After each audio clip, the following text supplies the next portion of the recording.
Hello there everybody, this is Krista and welcome back to the Krista Chronicles. And today, in honor of Valentine's Day, coming up in like 2 or 3 weeks now, I wanted to show the decks I'm pulling out that kind of feel like my Valentine's Day romance type decks.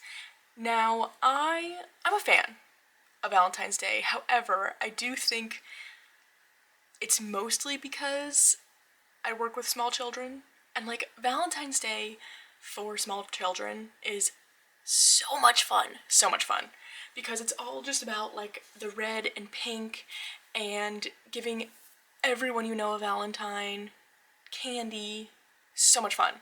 So that's really kind of the vibe I feel with Valentine's Day. So, I mean, what I have here leans a bit into the romance, but like I was just kind of looking for pink and red because I like it. So, without further ado, let's get started. We're going to start with the oracles because I just have two. Starting with the Mary Magdalene oracle. I really like this one. This is, oh my gosh, hold on. I've got a plastic bag at my feet that I will keep stepping on. This is the latest oracle by Megan Watterson, who is the writer of Mary Magdalene Revealed, which is a fantastic book. I loved it so much. I listened to it on audiobook. I'm kind of thinking about getting a physical copy just to kind of go back and reference, but the only reason I haven't gotten it yet is because this deck is meant to follow that book. So at least that's how I've perceived it. I'm pretty sure that's it. So the contents of this deck are based around the book, so it's almost like I feel like I have the book by having this deck. But we have a lot of mostly really just the red and the gold going on in this. There's a lot of roses. Oh my gosh, I have a third. Hold on. I was sitting here like, oh, I've only got 2 oracles to show. That's a lie. Roses just jogged my memory. But yeah, this one I think just pairs really nicely with a lot of the tarots I have out. But I really like it. It's a good one. So that is the Mary Magdalene oracle. Now before I forget it, let me just grab the one I'm thinking, because I'm excited about it.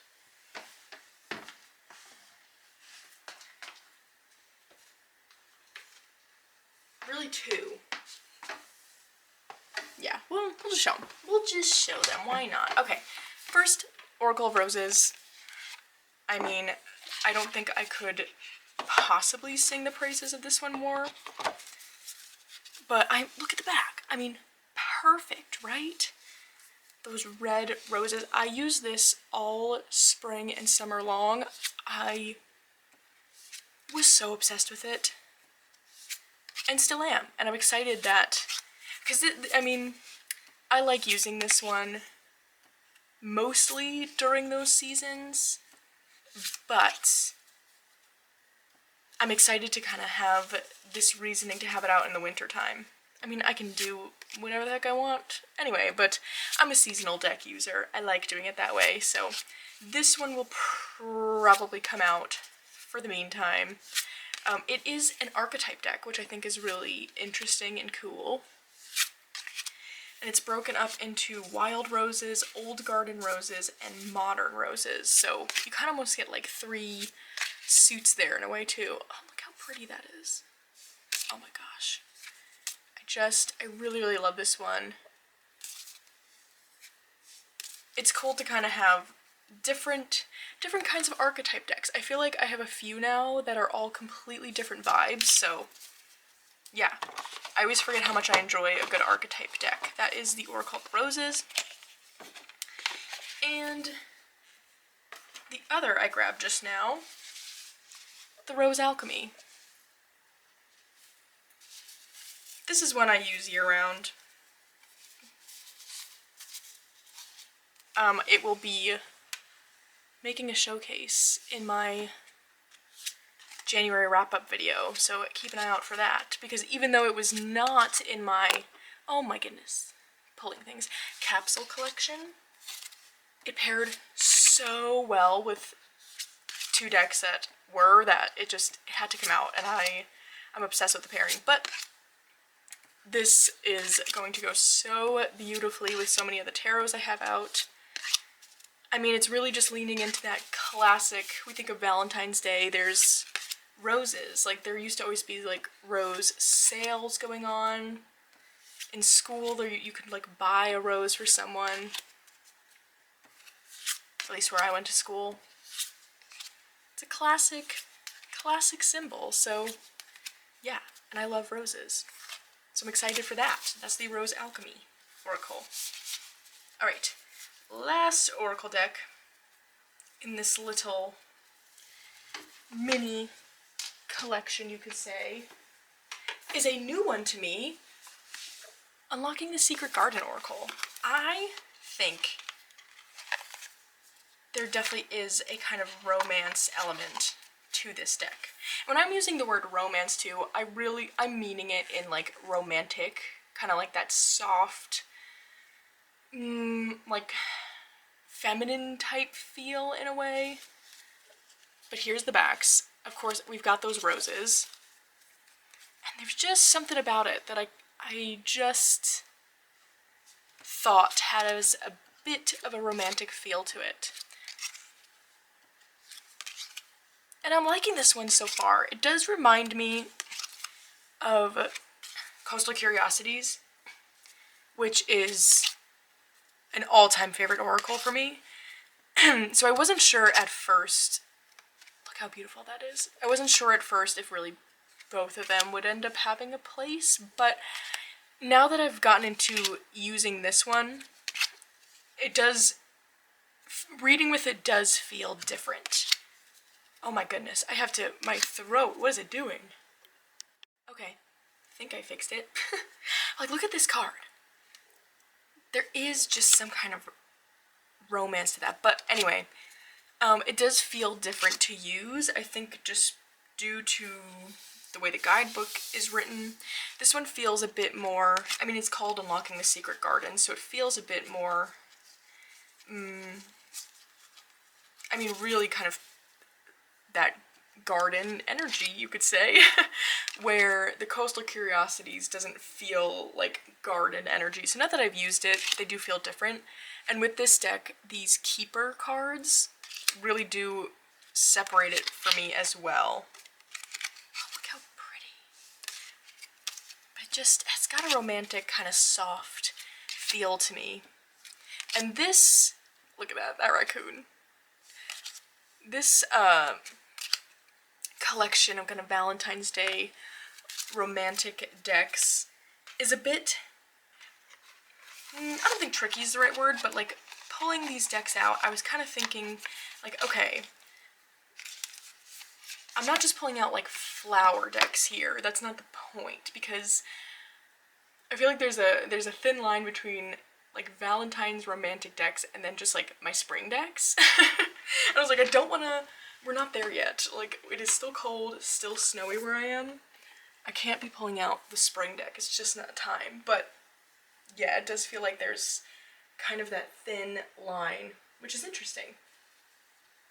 Because a lot of the tarots, now we're getting into the tarots, I should say, the tarots I have here have this interesting thing where it's like they could fit into spring, but they feel wintry to me for some reason.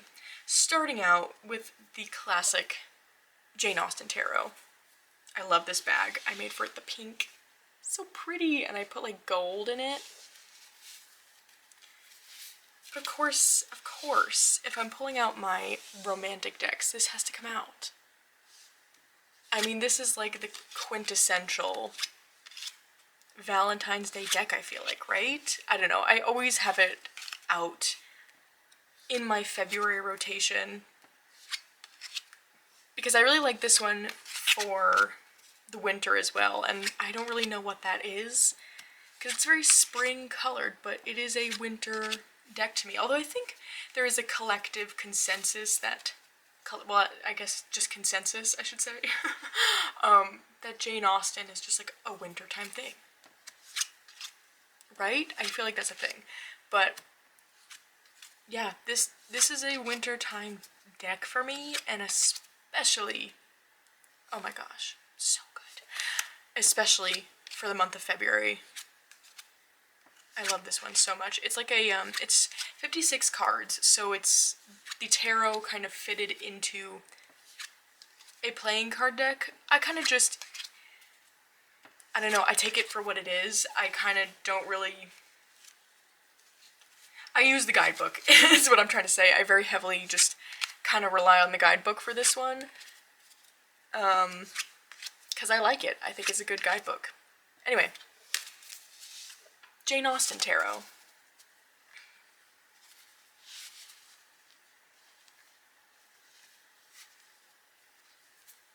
Alright. Next up, we've got the Fyodor Pavlov Tarot. Now this is definitely a romantic deck. I think we can all agree on that. And this is one that I really enjoy. But I've found that I'm not really sure seasonally where it slots in for me. I kind of think, oh my gosh, that moon card is so good. I kind of think it's winter. And I'm thinking it's gonna be like this, like I almost feel like it's like February, March. I don't know, we shall see. But it does really feel like a romantic deck to me, even though that's not necessarily the theming. I think just the style of the art, the way it's colored, really makes it feel that way to me. But this is, I mean, it's such a beautiful deck. I'd love to know if anybody uses this one a lot, what do you like to pair it with? Because I will say the only thing is I find it a bit tricky to pair, and I think it's because of this really like deep beige color of the background, where it's not like an off-white like you usually get, it's a true beige. So I feel like that's kind of what presents the challenge, so I'd love to know. Yeah, I love this one. So good. That is the Fyodor Pavlov Tarot.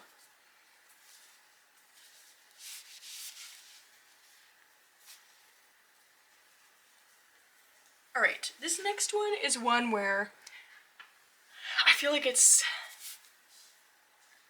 towing the line between like, did I just pull this? Like, is it a spring deck? And that's why I pulled it out, but I kind of think it fits a year-round flavor, just depending on what's going on. And that is the Tarot of the Drowning World. I just think it's just so beautiful that almost because of that and because of all the florals involved, it takes on this romantic feel to me. But then it's also one that I like for the springtime. But there is just something about it, and I think what it is, it reminds me of, oh my gosh, what is the Shakespeare play that Ophelia is in? Hamlet? I don't know, that's what it makes me think of. Which, of course, that is a tragic romance, but romance nonetheless, right? I don't know, there's just some level of beauty to this one that makes it where, like, because of all the greenery and florals, it's a spring-summer deck, but then I feel like fall time, it's just, no. Like, it's not happening with this, you know? But wintertime, I feel like I can pull it out because it's got this, like, dreamy, romantic feel to it. How many times am I going to say romantic in this video? So many. Like, look at that. It's so beautiful. I could just look at this deck all day. I really need to get the full guidebook, because I did not. But I feel like I'd like it. I like having a guidebook, you know? Usually I just get the guidebook. I don't know really why I didn't with this one, but I didn't. And now I feel like I should go back and do that. But so pretty. Did I show it? Like, look at these backs. Oh my gosh, it's so pretty. So that is the Tarot of the Drowning World.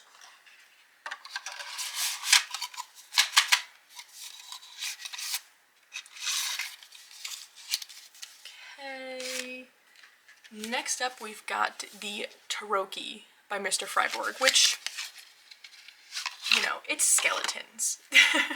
I understand that might not fit many people's definition of romantic, but the colors, you have to pay attention to the colors. I personally think skeletons can have a romance element to them, and these do. This feels like a very, very romantic, soft deck to me,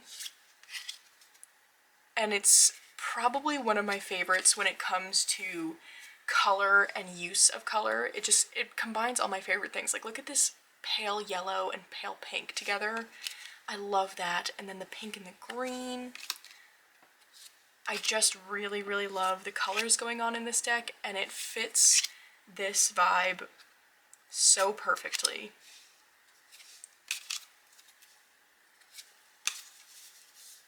This one I feel like it is probably my favorite Pip style, Marseille style deck. I just really, really enjoy it and think it's so great. I mean, how pretty is that?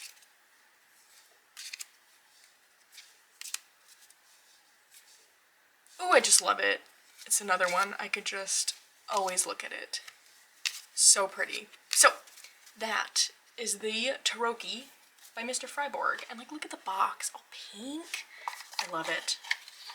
If you couldn't tell, I'm a pink kind of person. Which I think really fuels why I get so excited about this time of year, because everything's pink. It's awesome. Alright. The next two are, or the last two I should say, are very on the nose, starting with the Goddess of Love Tarot with this very cute bag, if I do say so myself. Isn't that cute? Wait, hold on. I gotta show the backs next to it. Show my artistry. Like, come on. That's good. That's good. So this is a very recent acquisition for me, but the few readings I've done so far, oh my gosh, like I'm getting what the hype was all about. I feel like a month or so ago, people were raving about this deck, and I was like, I don't know. I don't know how I feel about the look of it. But now that I have it, I love it. I love it. And I even love the red borders. I think it's so good. The guidebook is so awesome. And I was maybe like a week or so ago just playing around with some pairings for possible decks to use in February. And I knew I wanted to use this. And I was like, ooh, am I really gonna have anything that it pairs with? I don't know. I knew it would go with the Mary Magdalene Oracle because I saw Marlena using them together. And so I knew that would work. So I was like, well, alright, I'll at least have that. But this totally blew me away with how well it paired with so many different decks. Like, you would not think a collage deck with a bright red border would pair with so much, but it does. It really surprised me and made me just love this deck even more. It's a really cool one, and I'm excited to spend more time with it in February, but I mean, of course this has to go into the romance category. So that is the Goddess of Love Tarot. And last but not least is the Victorian Romantic Tarot, which I think I saw that Baba Studios is doing another small print run of this, alongside the Tarot of Prague. I know definitely I saw Tarot of Prague, but I think they said Victorian Romantic. So if you're interested, definitely keep an eye out for that. I think they said like next week they're gonna put up some pre-orders. I don't know. That's so exciting though, because I really like this one. And I mean, it's called the Victorian Romantic, so of course it has to go in this little collection here, because it is really, this really fits, oh look at that, I love that Temperance card, fits that kind of definition in my head of going more so for romantic, not necessarily romance. It's just got this soft, again, that soft kind of feminine-ish feel. But I love that we have just a whole cast of characters in this deck. It's so beautiful. The deck itself feels luxurious, which I think is another fun aspect to using it this time of year, is just having this bit of luxury almost. And it's just so pretty. It feels like decadent and almost like indulgent to use in a way. Look at the star card. It's so pretty. And I love it for that. I'm excited. I'm excited for this one to be having its moment again right now for me. So, that is the Victorian Romantic Tarot, and that, my friends, is the last deck I have to show you today. So I'd love to know if you have any kind of romantic Valentine's Day-esque decks you're excited to use for this time of year. But other than that, I hope you're having a fantastic start to your weekend, and I'll see you again very soon.